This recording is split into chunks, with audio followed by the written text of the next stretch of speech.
If you feel controlled by your emotions, if you feel like every time anger starts to rise up within you, you just feel controlled by it. You hear and see yourself doing and saying things, and you're like, holy crap, like, why am I screaming? Why am I reacting this way? What's going on? If that's happening to you, or if, say, the moment sadness starts to rise up in you, you feel yourself spiraling down and it feels all consuming, that sadness feels all consuming, and you don't know what to do about it. If you're experiencing that, this feeling of being just controlled by your emotions, you're going to want to keep listening. Or maybe you don't feel controlled by your emotions, but you're very interested to have a better understanding and a better practice when it comes to emotional regulation and really learning how to process your emotions so that you can release them from your body. If that's the case, you're also going to want to keep listening. So, right here today on the Peaceful Plate podcast, I'm going to be chatting about emotional regulation and how to release emotions from our body. And this is really important because a lot of chronic disease, a lot of things that we are physically experiencing, even pain in the body. I had pain in my body for many years. And a lot of that was actually a result of emotions that were suppressed, pushed down. I had emotion, memory, trauma that was just pressed down into my body, and my body was holding on to those things. It was essentially being stored in my tissues. And for me, in my situation, it was manifesting as physical pain. And so, of course, across the board, that's not going to be true for everyone, but it's important to understand it's all connected.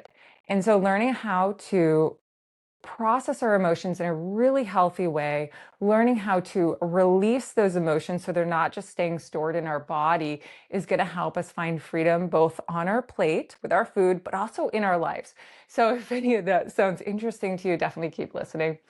I'm also going to share with you today a little 3-step process that I do for myself to help with my own emotional regulation and my own emotional release. So I'll be sharing that 3-step process with you at the end of this.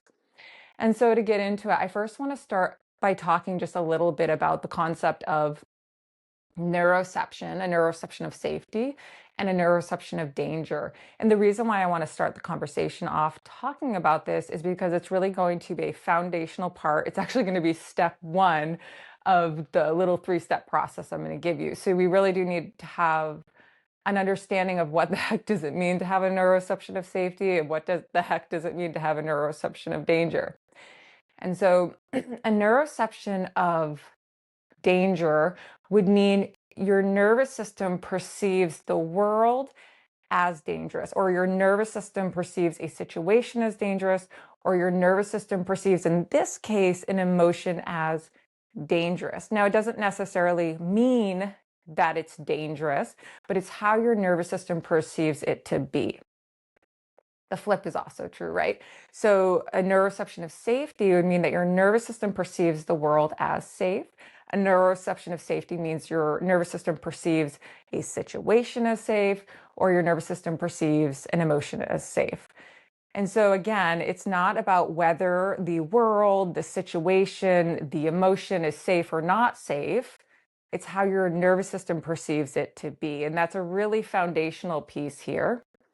And I want to just kind of side note a little bit and go back and talk a little bit about suppressed emotions and what can happen and why we can find ourselves having a neuroception of danger towards emotions. So we make our way through life. We travel along this messy earth, having lots of different experiences, lots of different emotions come up.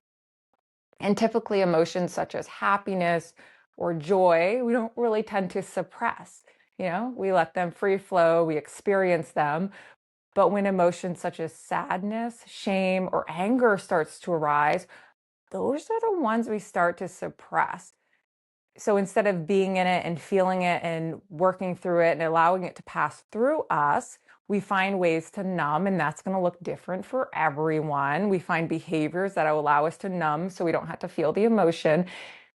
But the emotion doesn't just go away. So it actually basically gets stored in our body, stored in our tissues. Then later it can manifest in different ways. In my case, that was pain.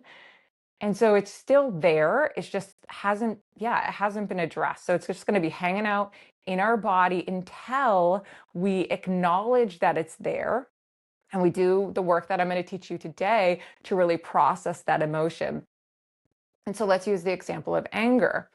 So say, we go through life and we have an experience that makes us angry. It brings up that emotion of anger. But in that situation, we do not feel safe to express that anger. And so we suppress it, we numb, we push it down. Well, later on down the road of life, something's going to come up to bring that anger up in us again. So very interesting. It could be a smell. It could be seeing a person. It could really be anything that triggers that exact anger that we had way back when. It starts to rise up within us, but this time it's stronger. And when it comes up, because it was suppressed, because back then we said, "Ooh, it's not safe to feel this anger," and we pushed it down. When it comes back up, our nervous system has a neuroception of danger towards that anger. And so what then happens is we shift into fight, flight, or freeze.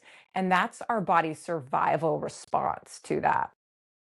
And so the prefrontal cortex goes offline. Prefrontal cortex is responsible for rational thought, emotional regulation, but that goes offline because our body is like, "Whew, we need survival mode right now because this emotion is not safe." That's what our nervous system is experiencing and perceiving it. So prefrontal cortex goes offline. Amygdala starts going off, increasing even more anxiety and more fear around that emotion.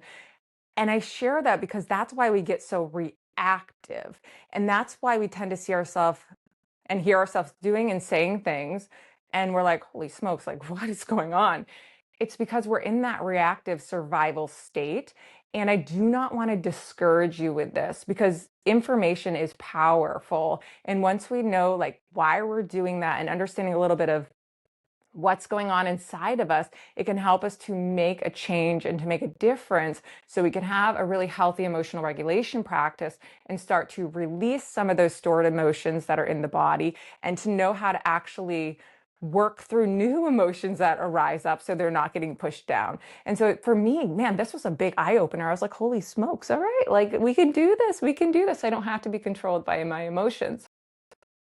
And so that's a little bit about neuroception of safety, neuroception of danger, and really understanding what can happen with the emotions that we push down and we suppress.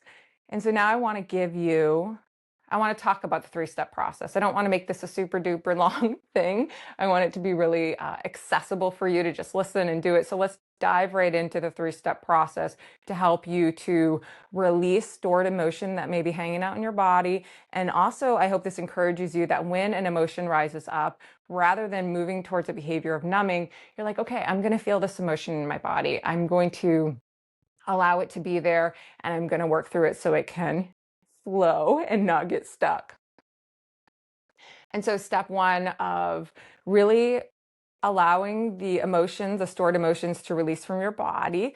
Step one would be really cultivating a neuroception of safety. So before you do this practice, I want to give you some tips for how you can basically create a situation in which your nervous system feels safe to process the emotion. Now, again, a neuroception of safety, it's not necessarily whether the situation's safe or not. We want the situation to be actually safe. So please choose a situation that is actually safe for you to process your emotion. Yes, 100%. But we need to get your nervous system on board with feeling and perceiving that the situation's safe. So you're like, I'm in my home. My home is safe. This is a safe place to do this. Or I'm out in my garden and I'm just chillaxing. And this is a safe place to process this emotion. And it's a physically safe place. But again, neuroception of safety, we got to get the nervous system on board to feel that it's really safe. And so because there's so much going on in the body with this suppressed memory, emotion, and trauma and all the stuff going on, what we really need to do is we need to shift our nervous system into a ventral vagal state. So that is a grounded state. That is a state in which your body can really do this healing work. And to do that, we need to activate your parasympathetic nervous system. And so stimulating the vagus nerve also. So some different practices that can really help with this. One of them is called bee's breath. Bee's breath stimulates the vagus nerve. It vibrates the cranial sacral fluid. It's probably one of my go-to practices when I'm doing this work. I will do quite a few rounds, but I'd say starting out, you could start with 3 to 6 rounds of bee breath. I will do a future YouTube episode going through bee breath with you. So if you don't know how to do it, I'm going to talk just a little bit about it right now. I go into depth. I do deep dive into with my membership, Nourish Beyond the Plate, on bees breath, and this is a practice that we do. But I will make sure I provide a little YouTube for you as well, so you can come back and really learn bees breath and do it alongside me. But bees breath, essentially, it's inhaling. Usually, I'll have people start with inhaling for 4, a nice deep inhale for 4. The exhale, you'd leave your lips pressed together and you'd hum, kind of like a little bee hum. And you have this little vibration that's taking place. And again, stimulating the vagus nerve, vibrating the cranial sacral fluid, and really helping you shift into that ventral vagal state. And so again, it's an inhale for 4, lips pressed together, and it's a bzzz, like a, well, my mouth is a and you do the buzz until you can no longer do the buzz. Now, I'd say for someone new, I would start with 3 to 6 rounds of bee breath. Now, additional with that bee breath, things you could do is you could bring the pads of your fingers together. It could look like this. It could look like this. So bringing the pads of your fingers together, it activates the parasympathetic nervous system. So if you're doing that while you're taking your bees breath, and I always recommend eyes closed for the bees breath as well to take out distraction, that can be super healing. And I'm going to give you another third thing you can bring in there. If it is a nice day and you have a good place outside to do this, you can get your feet in the ground. So bare feet right in the grass, get your feet in the earth. Bring the pads of your fingers together. Take a nice inhale for 4, and it's the exhale, that buzz, that bee breath out. And so that would be a really beautiful way to help your nervous system shift into that ventral vagal state. I have so many more practices, but I do want to keep this YouTube on the short side so it can be digestible. So really key, step 1 of releasing emotion from our body and allowing it to just flow through us. Emotion is not bad. It's a beautiful thing that we have an array of emotions to really move through this world with, and we can experience the world in that way. But we don't want them to get stuck, and we don't want our nervous system to have that neuroception of danger towards them. So we want that release. All right, guys, we want that release. And that is step 1. Being in an actually safe place, but getting your nervous system on board, that your nervous system perceives, all right, I have a neuroception of safety, that this is a safe place to process this emotion. I hope that is very clear to you. And so I want to move on to step 2. So step 2 would be allowing yourself. So once you did your practice, and I want you to allow yourself to really feel the emotion that's arising within you. And so maybe in that moment, it's not anger. Or maybe in that moment, you're like, wow, I just did that practice and I'm really not feeling anything rise up in me. That's okay. Still take a moment and try to tune in to see if you notice any emotion starting to rise up, because that's actually going to help you later when the strong emotion comes up, because you're basically building this foundation and your nervous system has memory of, oh yeah, we check in with ourselves. We notice without judgment. We observe. Your nervous system has memory with all of that. But if you are feeling the anger and you can get out there, you can do your nervous system regulation practices like the bees breath. You can shift into that ventral vagal state and try to feel. It's going to be really good, guys. So anyway, step 2 is feel the emotion without judgment, like observing where you feel it in your body. This is amazing. I have had complete shifts where I felt a very strong emotion and I've done this, and then I'm like, wow, I feel the release.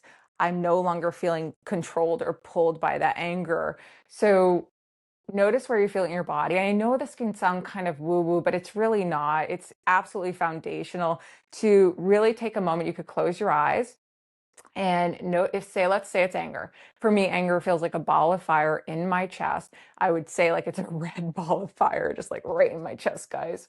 And I would notice, okay, where am I feeling that anger? What does it feel like? Does it have a middle point? Does it have an outer edge, a peripheral? And I'd really like just explore the emotion that I'm experiencing without judgment, without trying to like tie a story to it or get lost in a thought. I would feel the physical sensations attached to the emotions inside my body, and I would take time for it. Essentially, what's happening here is we're allowing the emotion to be there. We're giving it permission to be there. And when we give it permission to be there, there's going to be a natural release that takes place. And so you're actually probably, if you really do this practice, even as you're noticing the emotion, you are going to feel it get less and less strong as you're observing it and noticing how it ebbs and flows throughout your body. So that is step 2 of this practice. And then step 3 is inviting in some gentle movement of some sort as you're experiencing the emotion and observing it and noticing how it ebbs and flows, noticing that center, noticing that peripheral, and you're inviting in some sort of gentle movement. One of the things I really like to do is I just like to take a walk. So it could be just walking out in nature, again, a safe place, a place that you got your nervous system on board. So you have that neuroception of safety to process. So maybe there is somewhere you like to walk that you feel really grounded and safe to walk in. It could also be, if you like yoga, it could be just a little flowy yoga taking place, a little up dog, down dog, some sort of flow that feels really good to you. It can be some gentle shaking, right? I know, guys, that can look weird. We're like, holy crap, that's like weird, but it's not. Like, your body is designed to move, and that's part of this release. And the more you do these practices, again, the more your nervous system's going to remember them, the easier they're going to be to shift into them, the easier the release is going to be. And so let's recap, okay? So in order to release stored emotion in the body, so it's no longer controlling us, 3 things we really want to do is 1, cultivate a neuroception of safety towards that emotion. And I gave you some practices on how to do that by really shifting your nervous system into that ventral vagal grounded state. Step 2 would be giving yourself full permission to feel and experience the emotion from that place of curiosity. You're not trying to push it away. You're not trying to change it. You're allowing it to just exist there. And then step 3 would bring in some gentle movement, something that just sounds good to you. This isn't about, I do want to make a note, it's not about burning calories. It's not about tracking it. If you're taking a walk, leave your tracker at home. That is not what this practice is about. Leave it at home. You want to let it be very organic and free flowing here so that the emotion can work through you. And as you're doing that movement, whatever you choose to do, you can tune into your body and check in with, okay, like, where am I feeling that? How is it shifting? How is it changing? So that's my 3 steps for you. I do this. I still do this, right? I'm still working through and processing stored emotion, memory, and trauma in my own body. I think it's actually, if we're going to be really honest here, I think it's a lifelong journey. I don't think it's like an arrival point. I think it's a journey of doing it because there's so much stuff we've all experienced. And there's so much stuff we're still experiencing. But if we can get into a pattern of having a really healthy emotional regulation practice, then we're able to show up in the world and be there not only for ourselves, but for other people. And to have our nervous system feel really grounded and regulating is going to help somebody else have a grounded, regulated nervous system through co-regulation, which I feel that's going to be another episode. All right, guys, I'm going to save co-regulation for another day because I want to keep this short and sweet and digestible. And I truly hope this was helpful for you. If you have any questions about any of the practices, you want to learn more about them, you can email me at eileen@foodfreedomyogi.com. You can message me on Instagram. I'm just Food Freedom Yogi over there on Instagram. So yeah, so thank you for being here, and I look forward to seeing you next week.